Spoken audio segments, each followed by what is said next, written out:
¿Cómo le va? Bienvenidos. Esto es Enfoque Médico, el programa auspiciado por el Colegio de Médicos Distrito 2 de la provincia de Buenos Aires.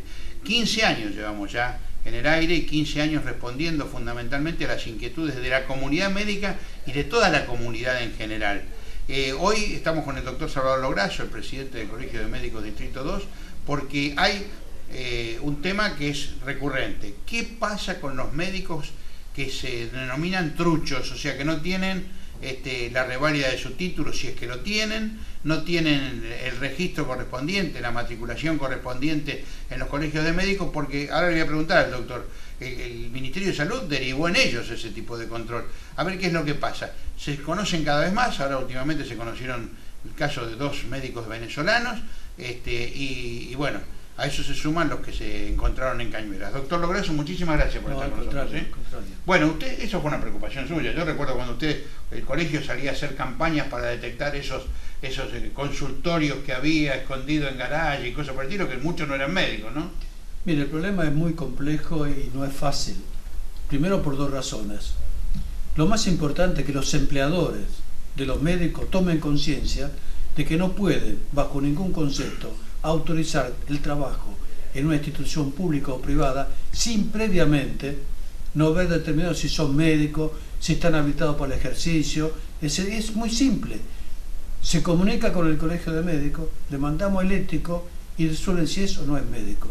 En la medida que los señores empresarios de la medicina o funcionarios permiten el ingreso de alguien que se autotitula médico sin demostrar que lo es y sin demostrar que está autorizado para el ejercicio de la profesión, esto es imposible combatirlo. Fíjese usted lo que ha pasado.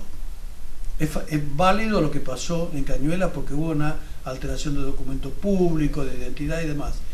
Pero si ese empleador hubiera llamado la atención y hubiera llamado al colegio de médicos pidiendo si la veracidad de la documentación, mucho de lo que pasó no hubiera pasado.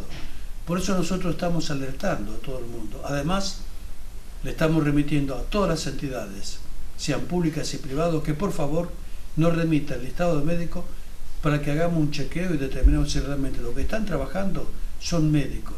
Porque aquí el problema médico trucho es muy complejo. Primero, hay muchos médicos que son médicos realmente, que tienen la matrícula nacional, pero que no hacen el trámite en la provincia de Buenos Aires, por lo tanto no están autorizados. Y los empleadores lo toman exactamente igual, pero también puede ser que esa documentación de nación no sea válida y que sea falsa. Por lo tanto, lo único que garantiza de que el acto médico sea realizado por un médico es que se requiera la información en forma directa al colegio de médicos para que determine si es un médico y si está autorizado el ejercicio de la profesión.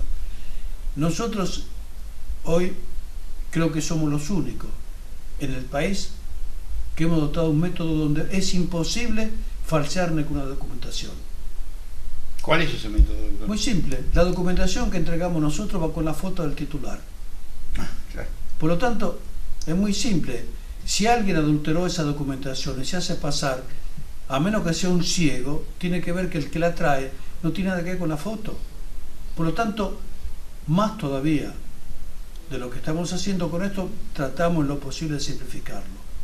Pero por favor, señores, previo a tomar a alguien que se autotitula médico, realmente verifiquen si lo es. Porque no están exponiendo un tema menor. Están exponiendo y poniendo en peligro la salud de la gente. Y en algunos casos la vida de la gente. A menos que para ustedes la vida de un ser humano no tiene valor, me parece que el tema es lo suficientemente grave como empecemos a tomar una actitud mucho más responsable.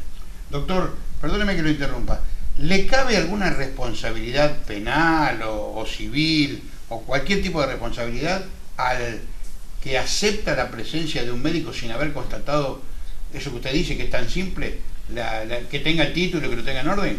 Mire, nosotros hemos hecho una resolución como distrito y después fecha por el Consejo Superior donde responsabilizamos al director de cualquier centro asistencial como único y directo responsable de que no cumplimiento de esta norma, donde tiene que el médico estar matriculado en la provincia de Buenos Aires, será sancionado como corresponde desde el punto de vista ético y además vamos a hacer la denuncia penal correspondiente. Bien, o sea que tienen que cuidarse doblemente, cuidar a la gente y cuidarse ellos también. Mire, yo creo que hay algo que es importante. Uno puede, a veces en un trabajo común, decir que es especialista en tal cosa, pero con la salud no se puede bajo ningún concepto poner en riesgo al paciente. Señores, estamos hablando de la vida de la gente. El problema de los médicos venezolanos, hasta tanto no se demuestre de que son médicos, que tienen la reválida, la conválida, que el Ministerio de Educación les reconozca su título, que se matriculen, son simples ciudadanos venezolanos que están en el país. La profesión médica no es un trabajo cualquiera, donde yo digo, soy albañil, soy electricista, y bueno, es factible que puede serlo o no serlo. Pero decir soy médico y atender a pacientes no es un tema menor. Por lo tanto, los venezolanos o los sirios o cualquier otro, si no tienen su título de médico revalidado o convalidado por el Ministerio de Educación, si no tiene la matrícula provincial que lo avale para que siga trabajando, para nosotros no son médicos. Por lo tanto, está prohibido el acto médico y el trabajo médico en toda la provincia de Buenos Aires de esos que dicen que son médicos y que frente a la ley y frente al ejercicio tienen que demostrarlo y no lo son. Por último, doctor, estamos hablando de instituciones públicas o privadas a las cuales se puede llegar y se puede advertir la presencia de esos médicos truchos. Pero ¿qué sucede cuando uno de esas personas o personajes, como lo queramos llamar, se instala en un consultorio particular y dice yo soy médico, cuenta el titulito de médico que puede ser falsificado o no, o puede ser emitido por otro país pero no tiene valor acá? ¿Qué pasa? ¿Qué sucede? ¿El paciente puede llamar y preguntar o advertir? Yo creo que al margen del empleador, la población en general, cuando tiene alguna sospecha o cuando tiene algún indicios, tiene que consultarnos. Nosotros atendemos de acá de las 8 de la mañana a 5 de la tarde y ahora estamos pensando en poner un 0800 para que haya una información permanente. Y la información la tienen al segundo y al minuto, porque es imposible, si no hay una colaboración de la ciudadanía, detectar los falsos médicos que se instalan en un barrio y que la gente concurre como puede concurrir en cualquier lado. Si no tenemos la colaboración de los empleadores y de la ciudadanía en general, y vamos a seguir con problemas, porque sobre todo la provincia de Buenos Aires es muy grande y el conurbano hay muchos lugares que son de difícil acceso, y si la gente que vive en ese ámbito no hace, no averigua, y va a ser un poco complicado. De la misma forma que se va a un sanatorio o un hospital y tiene duda del profesional que lo atiende, puede venir directamente al colegio y nosotros no tenemos ningún tipo de inconveniente a los pocos minutos decirle si es médico y si está habilitado para el ejercicio o si no lo es. Muy bien. En pantalla usted tiene el teléfono, la dirección de correo electrónico, de correo postal, la forma de comunicarse con el Colegio de Médicos para poder preguntar, denunciar y quedarse tranquilo. Y además eso va en beneficio de todos. No se trata de perjudicar a nadie, se trata de favorecernos todos. Pero además una cosa muy simple, tiene que haber una colaboración tanto del empleador y de la justicia. Fíjese usted que el ejercicio legal de la medicina en la República Argentina tiene una sanción de 6 meses o 1 año. Realmente, y además por el tiempo ni siquiera va encarcelado. Los legisladores tienen que participar ahí también. Están jugando con fuego y están jugando con la vida de la gente. No puede ser que un señor que se hace pasar por médico, que puso en riesgo o hizo algo más que poner en riesgo, si lo toman y lo detienen, tenga una sanción de 6 meses a 1 año, que es excarcelable. Empecemos a tomar las cosas con mucha seriedad. Todos sin excepción, tenemos que tener la responsabilidad de garantizar el mejor acto médico por los profesionales que están capacitados para hacerlo. Muy bien, doctor, gracias. Y después de la pausa vamos a estar con otro de los temas de esta semana, el sarampión. Vamos a estar con la doctora Graciela Pepe, una especialista que nos va a hablar sobre precisamente los cuidados y cómo se manifiesta el sarampión en los chicos. Pausa, enseguida volvemos con Enfoque Médico.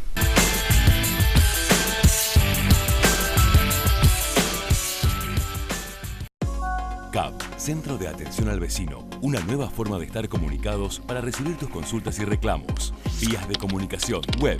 Ingresá a www.verazategui.gov.ar/CAP. Mandá un SMS al 22210 con la palabra CAP, espacio y hacé tu consulta. Elegí la vía de comunicación que prefieras. Mail.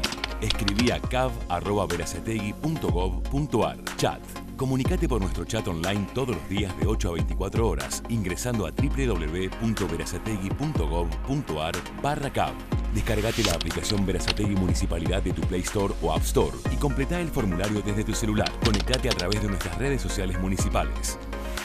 Teléfono. Llama al 0800-666-3405 todos los días de 8 a 24 horas. Municipalidad de Verazategui.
Antes de comenzar con nuestra invitada de hoy, quiero recordarles que ustedes pueden volver a ver este programa en www.productoraalas.com.ar, en youtube.com/alasproductora y en Facebook/alasproductora. Hoy un tema que está en la preocupación de gran parte de la comunidad, no solo de la comunidad médica, sino de toda la comunidad en general, el sarampión. Y hoy, 24 de julio, vamos a hablar con la doctora Graciela Pepe, que es pediatra, una profesional con mucha experiencia, para que nos cuente un poco cómo es el panorama al día de hoy, doctora, porque cuando la gente vea esto, por ahí el panorama cambió, se empeoró o mejoró, qué sé yo, no sé. Cuéntele. Buenos días. Buen día. Lamentablemente, después de muchos años, se viven las instancias de 2 bebés con brote de sarampión. El sarampión es una enfermedad generalmente en la infancia que puede tener consecuencias graves. Como estábamos con una inmunización en la población general desde hace muchos años que cortaba la cadena de transmisión, estos casos son obviamente inesperados y son 2 casos autóctonos porque no había habido contactos con lugares donde todavía había casos de sarampión. Nosotros normalmente tenemos un calendario de vacunación. La primera dosis es al año de edad, la segunda al ingreso escolar. La primera dosis es la vacuna triple viral, papera, sarampión, rubiola. La segunda, la vacunación doble. Con eso hace mucho tiempo que no teníamos ningún caso. Desde el 2002, si no me equivoco, no había ningún caso autóctono. Efectivamente. Esto sorprende y alerta. A la fecha, la comunicación del Ministerio es la campaña que se va a hacer en el mes de septiembre-octubre con revacunaciones. En su momento saldrán las comunicaciones de edad, número de dosis, etc. En un momento, hace muchos años, la vacuna se adelantó a los bebés de 9 meses y después hubo una revacunación. En este momento eso no está previsto no está indicado por el ministerio, de manera que consejos, como en casi todas las enfermedades infectocontagiosas de la infancia, bronquiolitis, etcétera, los bebés deben estar en lugares no contaminados, digamos. Debe haber un hincapié en la lactancia materna. Nosotros sabemos que la mamá que tuvo sarampión, que casi ya no hay, porque las que tuvimos sarampión somos señoras que no llegamos a la época o señores que no llega, no, pero los señores no transmiten la inmunidad ni en el embarazo ni en la lactancia, por eso digo señoras. Sí. Las que tuvimos sarampión tenemos una inmunidad definitiva, excepto que haya una intercurrencia con enfermedades inmunocomprometidas. ¿Qué es una intercurrencia? Una intercurrencia es una enfermedad que ocurre en el lapso de un periodo de estabilidad. ¿Qué quiero decir con esto? Hay dos tipos de inmunidad. Una inmunidad que es la definitiva, en el caso del sarampión es la enfermedad deja inmunidad definitiva. Hay una memoria en el organismo que hace que en el contacto nuevo con ese agente, el organismo se acuerde que ha tenido un contacto, una enfermedad, y ponga todo el ejército de defensas a trabajar y lo combate. Esa inmunidad es definitiva, es para toda la vida. La inmunidad no definitiva es la de la vacuna, que por ser adquirida, digamos, artificialmente, puede no estar en tanta situación de alerta. Hay otra situación que interviene en el caso de la inmunidad y que la hace perder eficacia. ¿Cuál es? Que la persona que tuvo inmunidad por vacuna o por enfermedad tenga una enfermedad intercurrente que la inmunodeprima, o un tratamiento que la inmunodeprima. Sí. En ese caso, eso que en estado de salud daba un porcentaje altísimo, el 95% a la vacuna, eso disminuye y entonces son susceptibles de volver a contraer la enfermedad. Por eso decía el hincapié de las mamás, porque las mujeres que estuvieron en un periodo de cursando la enfermedad, o las mujeres que fueron vacunadas en tiempo, forma, dosis, etcétera, transmiten durante el embarazo y con la lactancia materna inmunidad al bebé. ¿Pero es definitiva esa inmunidad? No, no es definitiva, pero lo protege. Lo protege, efectivamente. Ahora, y mi pregunta entonces es, los dos bebés denunciados tienen 5 meses, 6 meses, no estaban en periodo de vacunación. No, la primera dosis de vacunación es al año. Por eso, no estaban en periodo de vacunación. No. No sé puntualmente qué pasó con estas Correcto, mamás sí, eso quedó de bien estos aclarado, bebés sí. que tuvieron la enfermedad. Ahora, ¿cuál es la diferencia entre un caso autóctono y un caso importado? El caso importado es una persona que viene de una zona endémica y es portadora de este o cualquier otro virus, cualquier otro germen, y en ese caso, digamos, el germen viajó con alguien no enfermo, pero portador, o en periodo de incubación y se enfermó después. ¿Sabe por qué le pregunto esto? Porque siempre surgen aquellos que dicen, sí, fue fulano, porque fue a tal lado, y resulta que América Latina, yo estaba leyendo, es la primera zona que fue declarada libre del problema del sarampión, hasta que empezaron a aparecer algunos casos en Venezuela, en Brasil, pero hay un registro muy detallado de todo eso. Entonces, digamos que la globalización nos alcanzó en todo, claro, pero claro. Un mosquito viaja en un avión, Claro, una larva, sí. una liendre, Viajan arriba de una persona. efectivamente, Claro. y de hecho la estacionalidad, por ejemplo, de las enfermedades del invierno, la manera de preparar vacunas cuando hay gérmenes en el hemisferio norte o en el hemisferio sur. Perfecto. Y en el siguiente periodo se va a transmitir en el otro. El dengue. Correcto.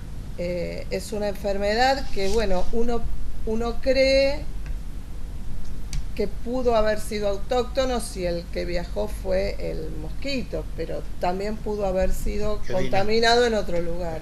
Doctora, vamos a repasar una cosa que creo que es importante. Primero los síntomas y segundo las prevenciones que tienen que tener las madres.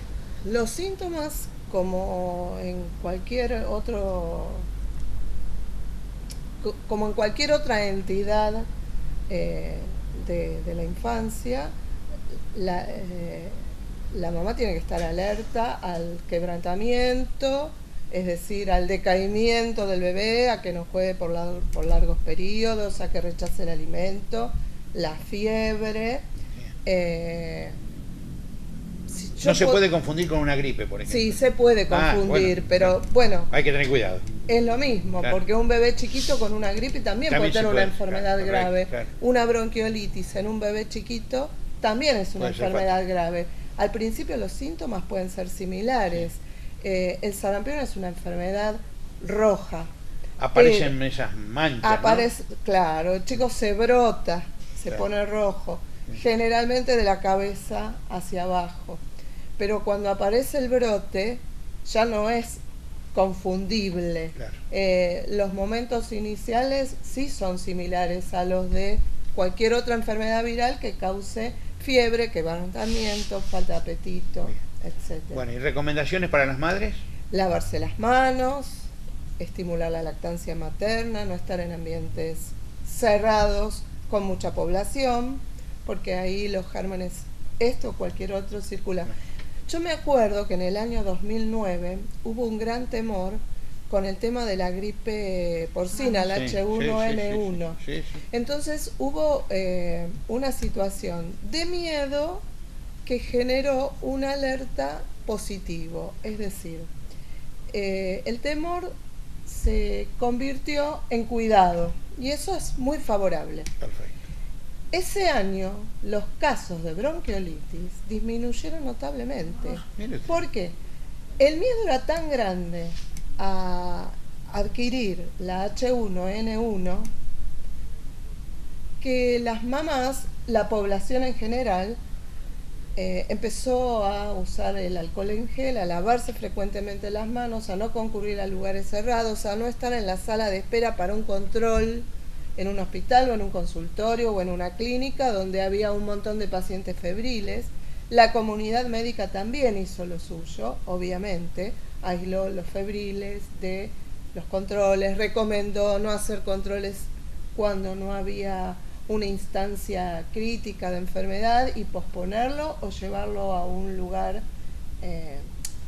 libre de gérmenes.